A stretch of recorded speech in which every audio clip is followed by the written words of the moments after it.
স্বামীর নিথর রক্তাক্ত লাশের পাশে বসে আছি আমি। আমার হাতে ছুরি, নির্বাক হয়ে তাকিয়ে আছি লাশের দিকে। পুলিশ অফিসার আমার মাথায় পিস্তল তাক করে আমাকে বলল, আপনার স্বামীকে হত্যার দায়ে আপনাকে অ্যারেস্ট করা হলো। আমি মুচকি হেসে বললাম, চলুন অফিসার, আমি আপনার সাথে যাওয়ার জন্য প্রস্তুত আছি। এমন সময় আমার শ্বশুর রুমের ভিতর ঢুকে বলল, খুন আমি করেছি, আমার কুলাঙ্গার ছেলেকে আমার নিজের হাতে আমি খুন করেছি। তখন পুলিশ অফিসার অবাক হয়ে বলল, আপনাদের দুজনের কথার আগাগোড়া তো কিছুই বুঝতে পারছি না। 999-এ ফোন দিয়ে আপনার বৌমা নিজেই বলেছে সে তার স্বামীকে হত্যা করেছে, আর আপনি এসে বলছেন আপনি আপনার ছেলেকে হত্যা করেছেন।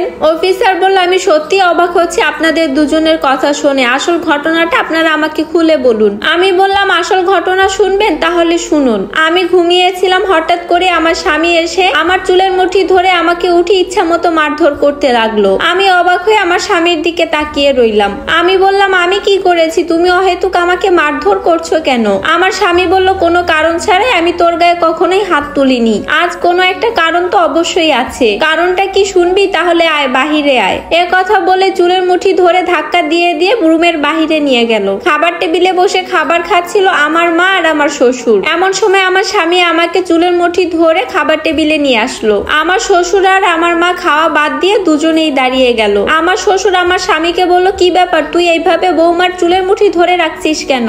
আমার স্বামী তার বাবাকে বলল, কারণ ও অন্যায় করেছে, যার কারণে ওকে আমি শাস্তি দিচ্ছি।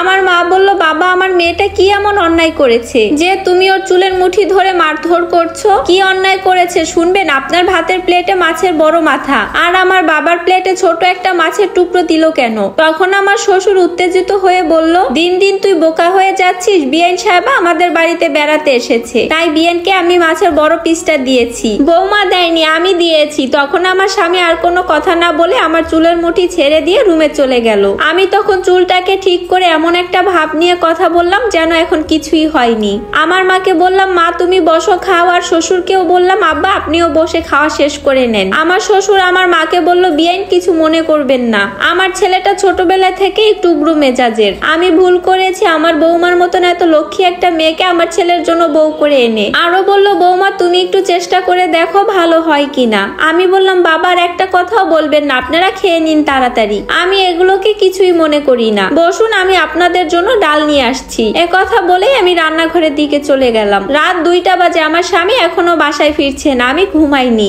আমার স্বামীর জন্য বসে আছি। এরই মধ্যে আমার স্বামীও এসে পড়লো। এসে সাথে সাথে শার্টটা খুলে আমার মুখের উপরে ছুঁড়ে মারলো আর বিছানায় গিয়ে শুয়ে পড়লো। আমি বললাম, চলো খাবে। আমার স্বামী বলল, আমি খেয়ে এসেছি, পাটা আমার ভীষণ ব্যথা করছে, আমার পা গুলো টিপে দে তো। আমি আর কোনো কথা না বলে পা টিপতে লাগলাম। পা টিপতে টিপতে আমি বললাম, চলো রাতের খাবারটা খেয়ে তারপর একসাথে শুয়ে পড়বে। আমার স্বামী তখন রেগে গিয়ে লাফ দিয়ে উঠে বসে উত্তেজিত হয়ে বলল, তোর সমস্যা কি? আমি কি বলেছি আমি খাবো?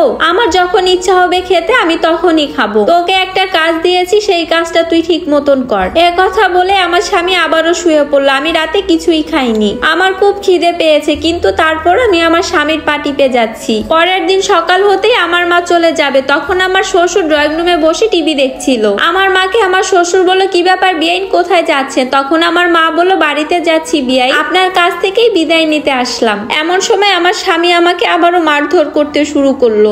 আমার শ্বশুর আর আমার মা তা শুনতে পেল।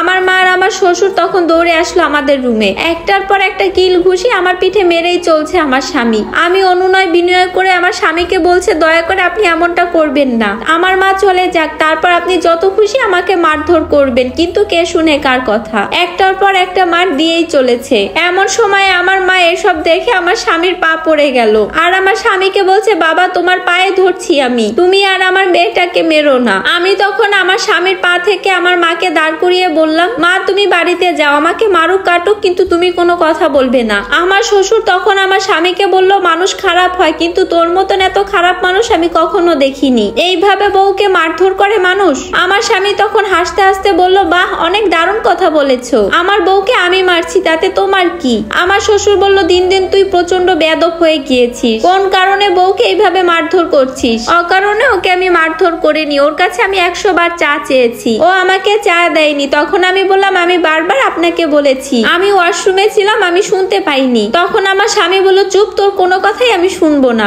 আমার মা বলল, ঠিক আছে বাবা, আমার মেয়েকে আমি নিয়ে যাচ্ছি, ও যদি এতই ভুল করে থাকে তাহলে এই ভুল করা মেয়েটার সাথে তোমার আর সংসার করতে হবে না। আমার শ্বশুর তখন তখন বলল, না বিআইন সাহেব, আমার বৌমা কোথাও যাবে না, আর বৌমা কোনো ভুল করেনি, সব ভুল আমার ছেলে। তখন আমার স্বামী বলল, বাবা তুমি না জেনে শুনে কেন উল্টাপাল্টা কথা বলছো? এই মহিলা যদি ছোটবেলা থেকে তার মেয়েকে রান্না বান্না শিখাতো, স্বামীর সেবা করতে হয় কিভাবে সেটা শিখাতো, তাহলে আজকে ওর গায়ে আমার হাত তুলতে হতো না। আমি বললাম, আপনি মিথ্যা অভিযোগে অভিযুক্ত করছেন আমাকে। আমি গতকাল রাতে সারা রাত না খেয়ে আপনার পা টিপেছি। আপনি যখন যেটা বলেন সেটাই আমি শুনি আর করি, আর শুধু শুধু আপনি আমার মাকে কেন দোষারোপ করছেন? আমার শ্বশুর বলল, বৌমা তুমি তোমার মায়ের সাথে চলে যাও, তোমার অপূর্ণতা যখন ও বুঝতে পারবে দেখবে ঠিকই ও তোমাকে গিয়ে নিয়ে আসবে। আমি বললাম, কিন্তু? তখন বাবা বলল, কোনো কিন্তু নয়। আমার মা তখন বাসা থেকে আমাকে নিয়ে বেরিয়ে গেল। 1 মাস পর আমি আমার শ্বশুর বাড়িতে আবার ফিরলাম। বাসায় ঢোকা মাত্রই ড্রয়িং রুম থেকে শুনতে পাচ্ছি কারোর হাসাহাসির শব্দ।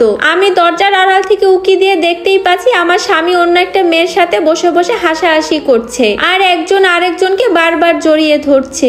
এরপর আমি রুমের ভিতরে ঢুকে চিৎকার করে বললাম, এ সমস্ত কি করছেন আপনি? তখন দুজনেই চমকে উঠে দাঁড়িয়ে গেল। আমার স্বামী বলল, আমি কি করছি তোকে বলতে হবে কেন? তোকে এখানে কে ডেকেছে? আমি তখন চিৎকার দিয়ে বললাম, আমার স্বামীর বাড়ি, আমার সংসার, আমাকে কে ডাকবে এখানে? আর আমি আসবো না তো কে আসবে? আমার স্বামী বলল, তুই চলে গিয়েছিলি, আমি কি তোকে ডেকেছি? একবারও ডাকিনি, আর তোকে আমি আনতেও যাইনি। তুই আর ডিস্টার্ব না করে এখান থেকে চলে যা। পাশে থাকা মেয়েটি আমার স্বামীকে বলল, ডার্লিং এটাই কি তোমার সেই খ্যাত মার্কা বউটা? আর আমাকে বলল, তুমি এখান থেকে চলে যাও, তুমি আমাদের মাঝখানে ডিস্টার্ব করো না, আমি আমার ডার্লিংকে নিয়ে বেডরুমে যাচ্ছি। এই কথাটা শোনা মাত্রই আমার মাথায় রক্ত চড়ে গেল।